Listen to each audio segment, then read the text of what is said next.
स्वराज्य न्यूज मराठी, माझा हक्क माझं राज्य स्वराज्य। शहरातील मखमालाबाद रोडवरील महादेव कॉलनी इथं आयोजित हळदी समारंभात नाचताना किरकोळ धक्का लागल्याच्या कारणावरून झालेल्या वादाचं रूपांतर गंभीर घटनेत झालंय। काही संशयितांनी धारदार शस्त्रानं तरुणावर हल्ला केल्यानं तो गंभीर जखमी झाला। त्याच्यावर खासगी रुग्णालयात उपचार सुरू आहेत। या प्रकरणी पंचवटी पोलिसांनी दोघांविरुद्ध खुनाच्या प्रयत्नाचा गुन्हा दाखल केला।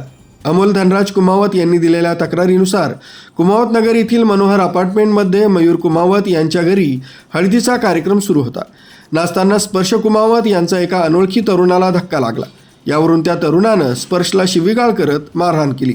उपस्थित नातेवाईकांनी हस्तक्षेप केल्यानंतर तो तरुण तिथून निघून गेला। काही वेळानं क्रांतीनगर येथील संशयित चंद्रभान गणपत चोथवे हा आपल्या एका साथीदारासह पुन्हा कार्यक्रमस्थळी आला। तुला ठारच करतो अशी धमकी देत चोथवेनं धारदार शस्त्र काढून स्पर्शच्या डाव्या बरगडीखाली वार केले। त्याच्या साथीदारानंही स्पर्शला मारहाण केली। गंभीर जखमी अवस्थेत स्पर्श खाली कोसळला। त्यानंतर संशयितांनी उपस्थितांना धमकावत घटनास्थळावरून पलायन केलं।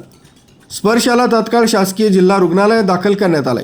या प्रकरणाचा तपास पंचवटी पोलीस ठाण्याचे उपनिरीक्षक सचिन पवार हे करीत आहेत। न्यूज ब्युरो, स्वराज्य न्यूज मराठी, नाशिक।